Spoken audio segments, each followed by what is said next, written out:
There is a tree that lives for 3,000 years, a tree so massive that entire villages gather inside its hollow trunk. A tree that stores 30,000 gallons of water in its flesh, that produces a fruit more nutritious than oranges, that survives wildfires that incinerate everything else around it. For millennia, this tree was the lifeline of an entire continent. It fed populations through droughts that lasted decades. It provided medicine that prevented scurvy and dysentery. It stored water when wells ran dry. Entire trade routes were built around it. Kingdoms rose and fell in its shade, and then the colonial powers arrived. They called it ugly.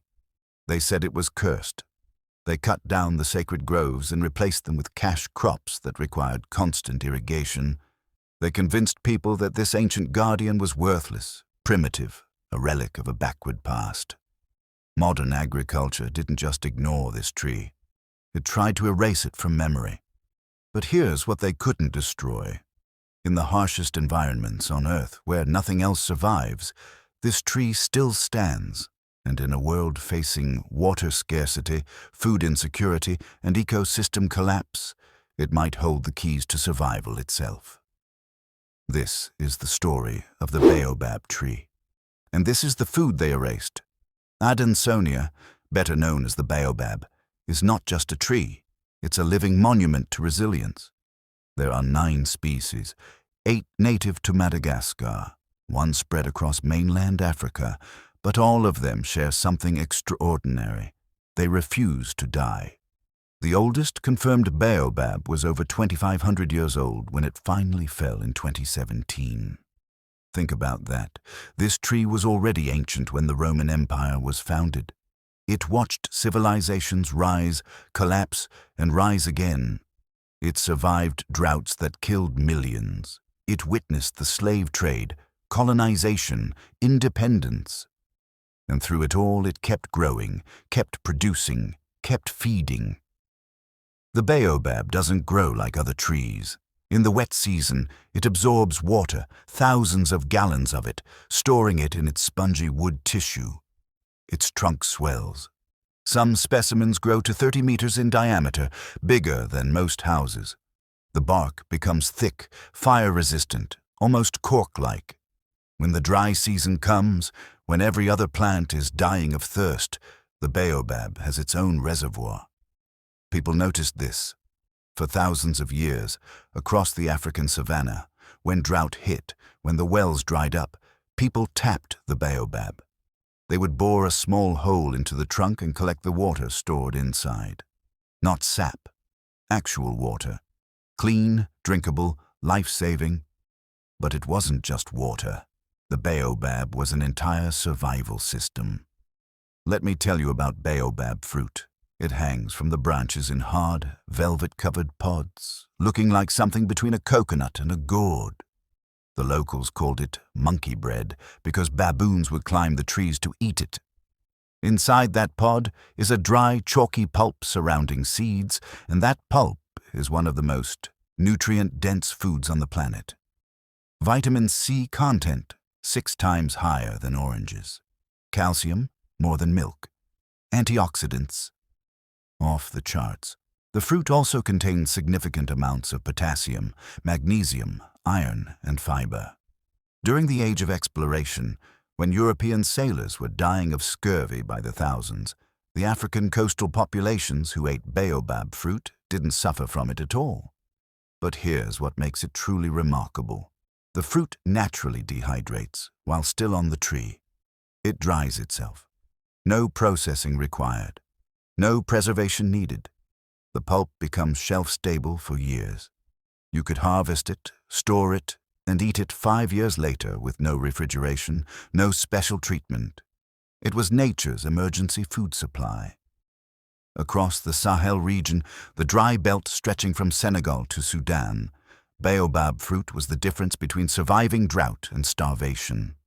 When the rains failed, when the millet and sorghum crops withered, families would harvest baobab pods. They would mix the pulp with water to make a nutritious drink. They would grind it into porridge. They would eat it raw. Archaeologists have found baobab seeds in burial sites dating back 4,000 years. not as decoration, as food provisions for the afterlife. These were societies that understood, if you're going on a long journey, you bring baobab. The baobab wasn't just food. Every part of it was medicine. The leaves, rich in protein and vitamins, were eaten as vegetables or dried and ground into powder. Traditional healers used them to treat fever, to reduce inflammation, to boost the immune system. Modern research has confirmed what the ancestors knew. Baobab leaves have antimicrobial properties. They actually kill bacteria. The seeds were pressed for oil, a thick golden liquid used to treat skin conditions, to soothe burns, to condition hair in the scorching sun. The bark was stripped carefully in vertical sections that wouldn't kill the tree and boiled to make remedies for malaria, for diarrhea, for respiratory infections. In West Africa, pregnant women drank baobab leaf tea to ensure healthy births. In southern Africa, the powder from the fruit pulp was mixed with milk to treat dysentery. In East Africa, the roots were used to treat epilepsy. Every region had its own deep knowledge, passed down through generations. The baobab was the community pharmacy, and it worked. But perhaps the most important role of the baobab was social. These trees became gathering places, landmarks, centers of community life, because baobabs are hollow. As they age, the heartwood naturally decays, creating massive chambers inside the trunk. Some are big enough to hold 40 people. Throughout history, these hollow baobabs became meeting halls, storage rooms, temporary shelters, even prisons and pubs.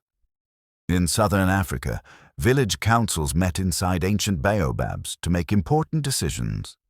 In Senegal, griots, the traditional storytellers, would gather communities under the baobab's massive canopy to recite oral histories. The tree became part of the social fabric, the place where knowledge was transferred, where disputes were settled, where ceremonies took place. There's a baobab in South Africa that was turned into a bar in the 1930s. It's still operating. Another in Namibia served as a post office for travelers crossing the desert. In Zimbabwe, a famous baobab was used as a courtroom. These weren't just trees. They were institutions. So what happened? How did a tree this valuable, this essential to survival in harsh climates, become marginalized? The answer is painfully familiar. Colonization. When European powers carved up Africa in the late 1800s, they brought their own ideas about what agriculture should look like. Neat rows, single crops, exportable commodities. The baobab didn't fit the model. It was too big, too slow-growing, too irregular. You couldn't plant a baobab plantation and harvest it in 5 years. You couldn't mechanize the collection of its fruit. You couldn't patent it or control its distribution. It belonged to the communities, freely available to anyone who needed it. So colonial administrators dismissed it. Agricultural programs focused on cotton, coffee, cocoa, crops that could be exported for profit. Land that had been managed as mixed agroforestry systems with baobabs integrated into the landscape was cleared for monocultures. Missionaries played a role too. In many African cultures, baobabs were considered sacred, inhabited by spirits, protected by taboos. These beliefs ensured the trees were preserved. But Christian missionaries denounced these traditions as paganism. Sacred groves were cut down to prove the old gods had no power.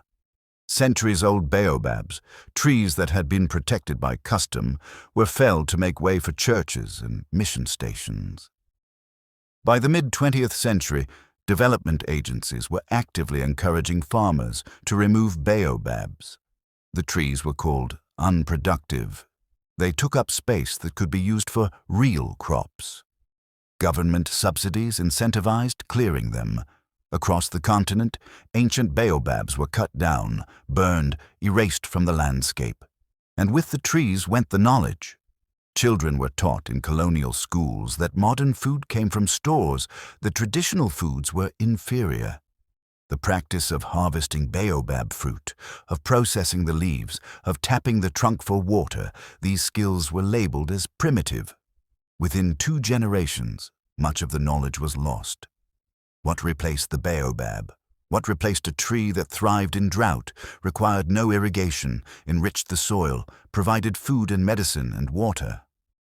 Maize, cotton, crops that need consistent rainfall, crops that deplete the soil, crops that fail when the climate shifts even slightly. The results have been catastrophic. The Sahel, once dotted with baobabs, now suffers regular famines. The very regions that removed baobabs to modernize agriculture are now the most food insecure.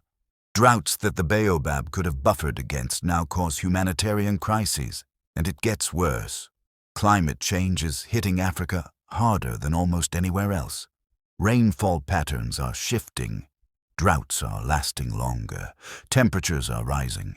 The modern crops that were supposed to bring prosperity are failing with increasing frequency.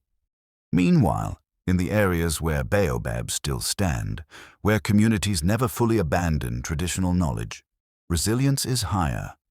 Studies have shown that rural households with access to baobab products are less vulnerable to food insecurity.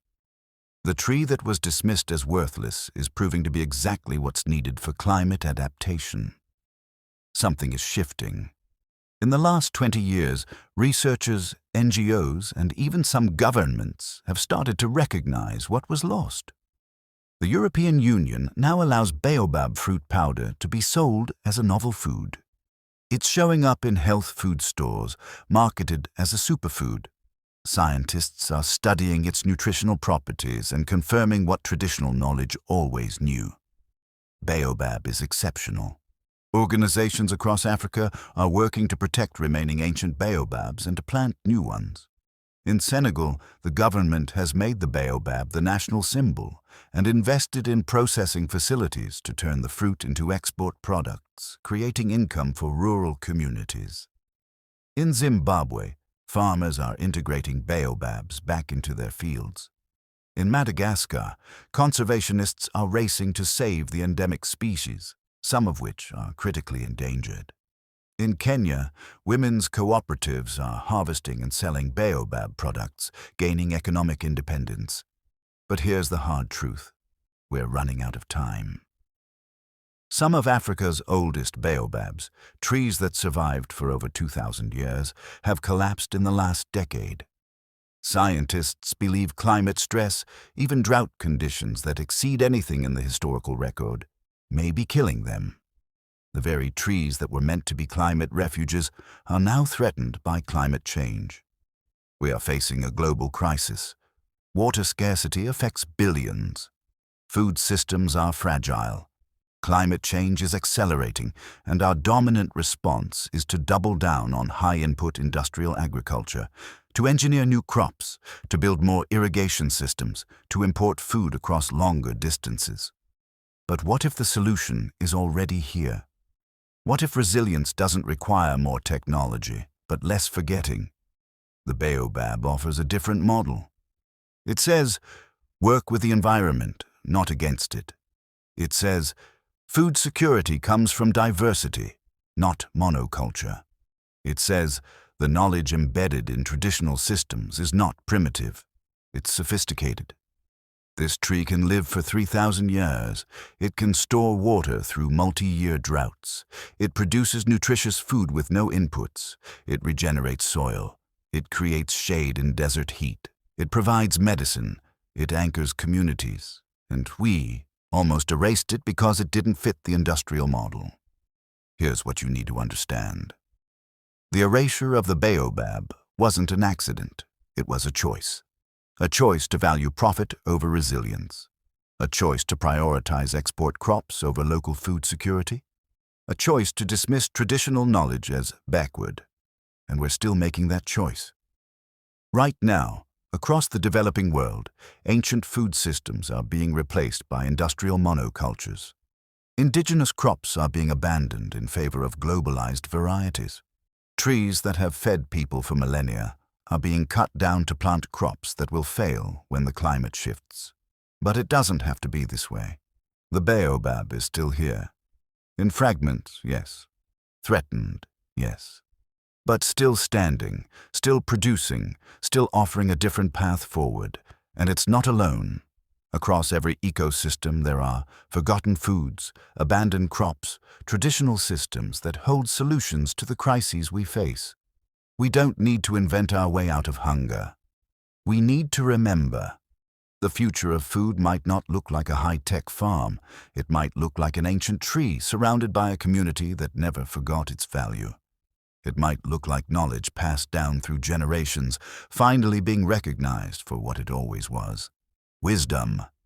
This is the tree that holds 30,000 gallons of water. This is the tree that fed Africa for thousands of years. This is the food they erased. Don't let them finish the job. Remember the baobab, remember what we almost lost, and fight to protect what remains. This is food they erased. Like this video. Subscribe to the channel and help us uncover the foods that were hidden from history. See you on the next one.